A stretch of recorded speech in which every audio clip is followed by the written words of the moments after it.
Stream.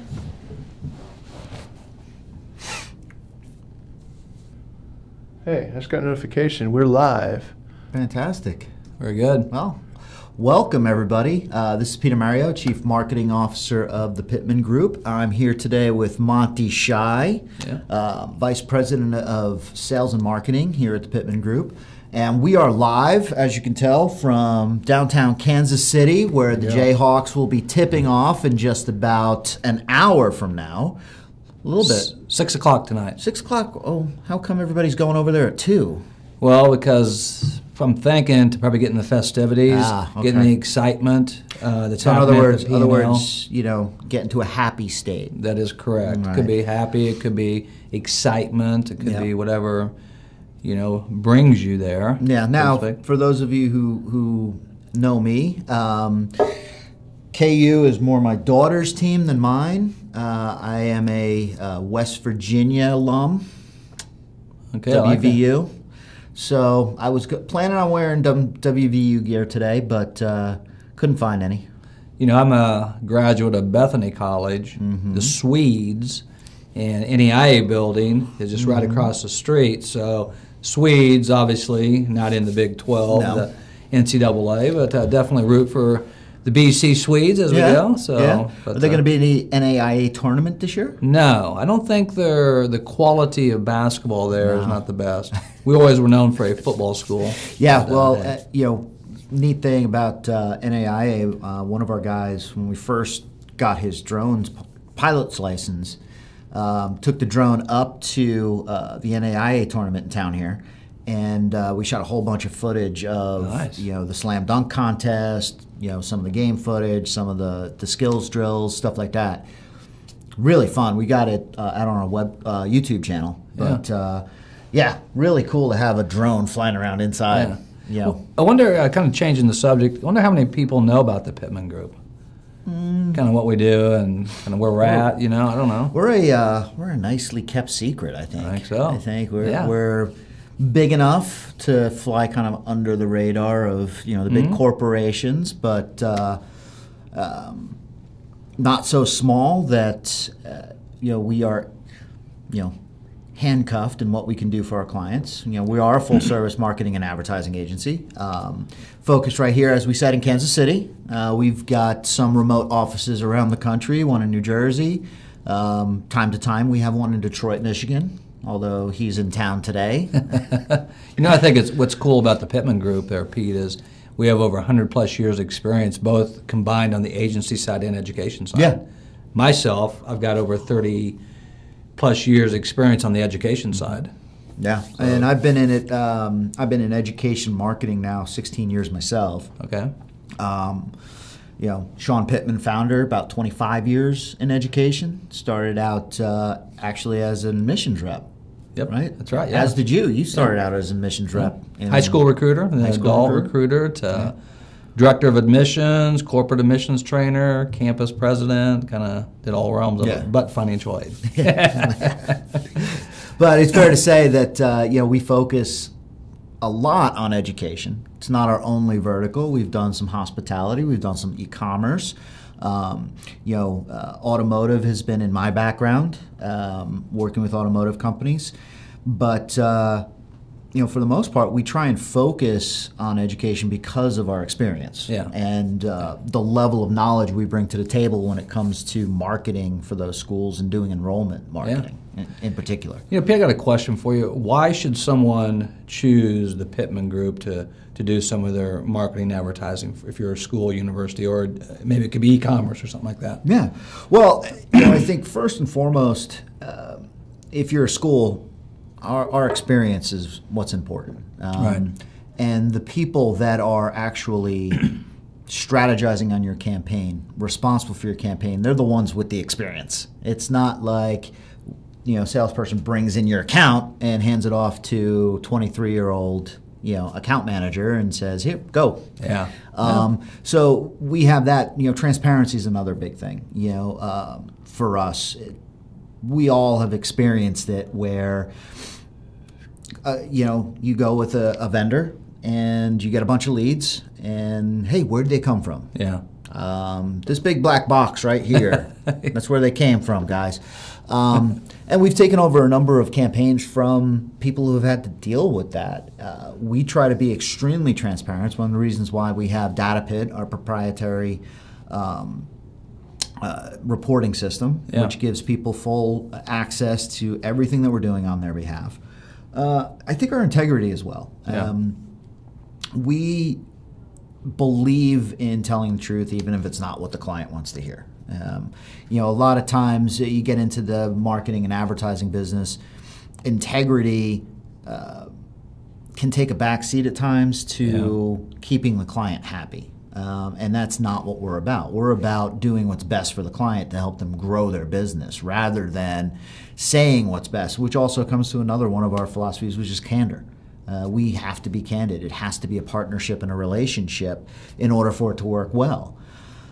One thing I like, Pete, is that we're very agile and nimble. Yep. If we see something through DataPit, our dashboard, and analytics not where it needs to be, we can get on a call with a client ASAP and make the adjustments that we need to, and with that, instead of waiting into the month. Yeah. So in the case of a more traditional advertising agency, the end of a quarter, the end of a year, we don't plan out so far in advance and buy so far in advance that we can't move. Every single month, we're making moves within the campaign itself. We're 100% performance based. To your point. I like that. Yeah, definitely. When it comes to websites, kind of what's the philosophy with the Pittman Group, and that you believe that we can really tag on with a client and make a good partnership with? So you're talking, search engine optimization, content marketing, exactly, so on and so forth. Still, extremely important part of advertising, and I think it's one of the most misunderstood parts of advertising is SEO in particular, and then you've got this term content marketing, which is sort of a branch of SEO. SEO, for the most part, is about getting ranked on Google results, Bing results, Yahoo results. And in order to do that, you have to have not only a solid, well-constructed, technically sound website, but you have to have good, engaging content, and not be trying to do anything underhanded or shady. Back in the day when I first started, black hat SEO was everything, right? People had all of these tips and tricks, and those days are over because Google employs 3,000 people alone trying to figure out how others can game the system. They got 3,000 doctorate level employees figuring out how to prevent spam on their system. So none of us individually are smart enough to come up with what the ultimate plan is for SEO. However, there are some basics that you need to follow, and if you follow these basics, you can get ranked really high in search results, which is a game changer for a lot of people. First and foremost, making sure that you've got solid meta tags, title tags, meta description tags, meta keyword tags. People will keep telling you, oh, it's not that important anymore. Well, I beg to differ, because that's what shows up in your listing. It's not necessarily maybe the biggest ranking factor, but when it comes to people actually looking at your ad and choosing your ad, which even a search listing is an ad, choosing that over somebody else, your description, your title tag can make all the difference in the world. Schema data, huge right now, and more companies are adding that on there. I think Google has a big investment in schema.org, as does Bing. But the main point of that is giving it XML type data so that it can tell you what the page is all about. So if you're not implementing schema data on your pages right now, from a technical standpoint, that's bad. Compliant code. One of the things that some of these ad hoc, one-off little content management systems out there are famous for is just throwing a whole bunch of junk code up on there. Using a solid content management system like a WordPress, really helps you get clean code, which is easier read by the search engines. And then, finally, it's that missing piece. Everybody says content is king. Well, it's true.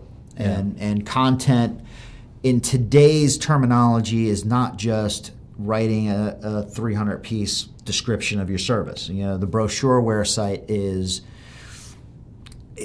sort of dead. You need a more interactive experience. You need video. You need audio. You need visual aspects of the website. There has to be a visual component that is aesthetically pleasing and relevant to the times. And, we see websites all the time that were developed 10, 15 years ago. People didn't want to reinvest in developing a new look for their website, and then wonder why it's falling off. Well, I hate to say it, the internet's full of shysters, and if your website's last worked on 10 years ago, or looks like it was last worked on 10 years ago, people aren't going to trust you as much. Yeah.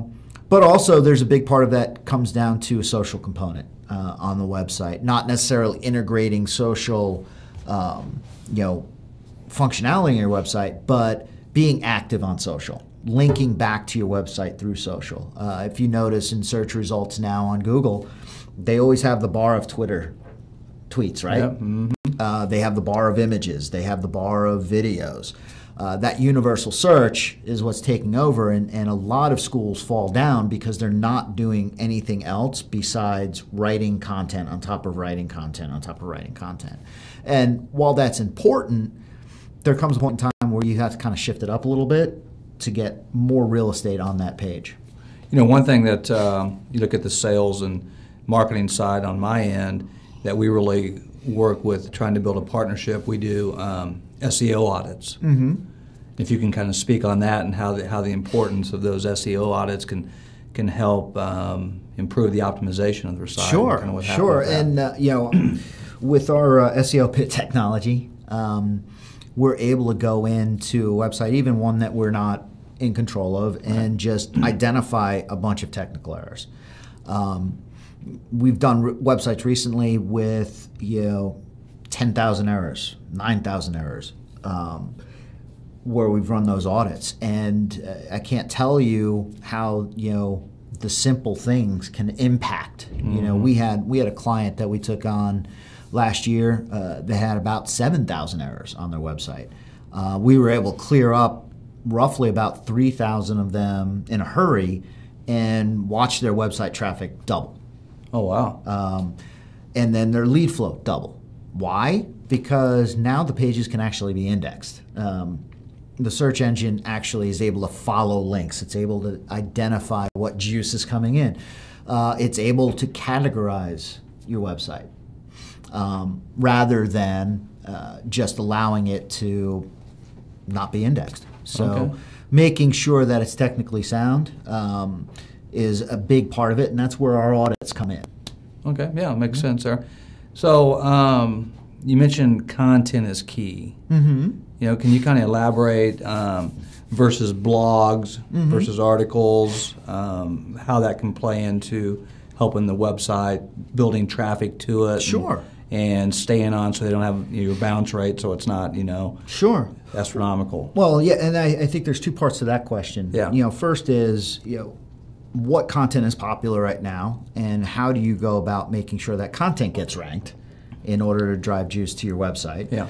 And the second part of that question is, how do you keep users engaged? Because, if people are engaged, they're bouncing off the website. So to answer that first question, video, audio, huge right now.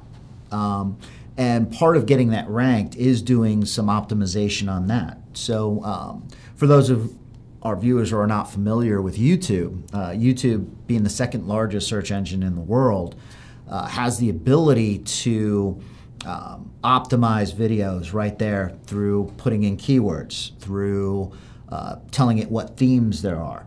And then you can link that back into your website, so you get some of the juice coming in from YouTube. But also, there's certain tags that when you're embedding it, you should use to describe the videos that are on the pages. Same thing with audio files. And the reason I say video and audio, we're living in a society right now that is starved for time. Yeah. And being able to listen to somebody in the background as you're taking the bus to work, or you're driving in the car to work, or maybe you're driving in the car to pick up the kids. That's huge. You're giving people time back. They don't have to sit there. You can't do this as you're in your car, driving to get the kids. Yeah. But I can have my headset on. People have been known to do that, though. People have been known to do it. I've seen some people do that, but people can listen to information about your school, about a program at your school, maybe from a counselor. The visual part of it, the video part, when they do have the time to kind of sit back and relax, seeing that person one-on-one, being able to look in their eyes, tell if they're telling the truth to you, tell if they're passionate about what they're doing. That's really important, and it's one of the reasons why we recommend to a lot of our clients that you use actual graduates, you use actual faculty members, you use actual leaders in the school, because hiring actors and actresses is not going to come across the same. Yeah. It's going to come across as staged. It's going to come across as canned, and people aren't going to trust it as much as somebody who's not comfortable up on camera going up there and saying something to them. So you don't need to be perfect on camera, but you need to show your passion, you need to show your knowledge, you need to show your experience, and you need to show that you're real and true for people to trust it. Now, that also comes back to bounce rate. People are going to engage with pages more that have information that's useful to them and that they can consume in the way they want to consume it. So makes sense, yeah. Our last topic of the day, I know that people haven't heard of Facebook, I don't think anybody of course has. not. Yeah, of course no not. What's one, no. that, the third largest country in the world right now? Exactly, Facebook? Yeah. So, Pete, if you can kind of talk a little bit how creating audiences towards Facebook and their followers kind of ties in to more traffic and being able to obviously convert those over to maybe a lead or something of interest to school. So in terms of Facebook right now, I think it's important for businesses to understand there has been a major shift in their focus over the previous few years. They're constantly changing their algorithm. And with some of the negative press Facebook's been getting over the last year, especially in light of the false news, the fake news drama, and then there was a psychological study done that lots of negative news or lots of negative feeds can really lead to depression, and it might be hurting some people psychologically to be spending a lot of time on Facebook. But all of these changes are leading up to the fact that organically, businesses, news outlets can't get as much traction. Now, in the past, you were able to put an organic post out on Facebook, have it picked up by your followers, and then have your followers share it on. That's just not possible anymore. So it's really become a pay-to-play model, which is where audience building comes in.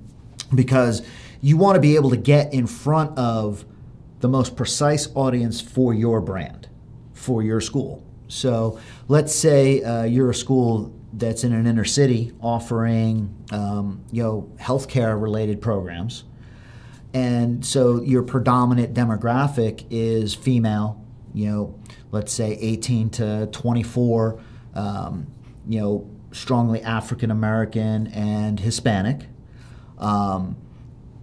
You're going to want to reach people who look like them. You're not going to want to just blast out to the entire world of Facebook. So by using a list of your current students' email addresses, your current customers, for lack of a better word, you can create lookalike audiences off of them. So you're not necessarily targeting them, you're just basically saying, these are what my current students look like, and go out and find me new ones that look like them. Now, with building those audiences, it allows you to deliver the right ad to the right people, and you can sub-segment those audiences as well. So let's say you offer 5 medical programs. Well, you can sub-segment those audiences into those 5 programs and serve up different ads to each one of them. It can be a really powerful way to drive leads. Now, one of the things that I do think a lot of schools should take into account here is Facebook really is about people spending time on their website.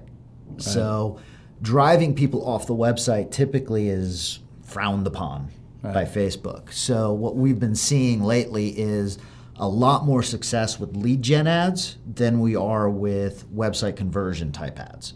And that doesn't necessarily mean that it's a less valuable conversion. There is less friction, so you're getting more people. They might be earlier on in their decision-making cycle, which might lead to lower conversion rates on them, but they're typically far less expensive than trying to drive them off the website. So when you're building audiences and you're trying to do lead gen on Facebook, it's really important that you choose the right type of campaign, you choose the right type of setup, you use the right type of messaging, and that you're testing a lot of different images and a lot of different types of messages in your ads to reach that right person. But I think more importantly, keeping people on Facebook as long as possible helps you because it adds into the ad algorithm for Facebook. Finally, one of the things that we're learning through Facebook right now is that video is being given extra weighting in their ad algorithm. Live video specifically, and obviously we're streaming live right now, exactly. Is being given weighting, but video in general. And some of the things that are working really well, according to our Facebook rep at least, is cinemagraphs, kinetic text. GIFs still work, but a cinemagraph I think takes the concept of a GIF to the next level. And is far more professional looking in my opinion. But video is huge, not only from a standpoint of what people want to consume, but also from a standpoint of what the advertising outlets want you to be producing. Because it's what people want to consume. They're going to spend more time watching video than they are reading a blog article or reading an ad. So focusing on video, focusing on ways to make video more personal, more professional, would be good. Good. Well, I'll tell you what, Pete, very educational, what we talked about, and most importantly, I hope anybody that's listening, watching, has picked up a few extra tips. It's going to help them throughout their campaigns and what they're doing. And it's a beautiful Friday here in Kansas City with the KU victory tonight against K-State. Do you have anything to end this on? Any of the comments that we've made today, any of the topics that we've discussed, if you're interested in learning more about them, reach out to Monty Shai. He will definitely help you. I'm more than happy to answer your questions in the comments below, as well as you can DM me on Twitter at PeterAmario1, and happy to join in the conversation with you. Take care.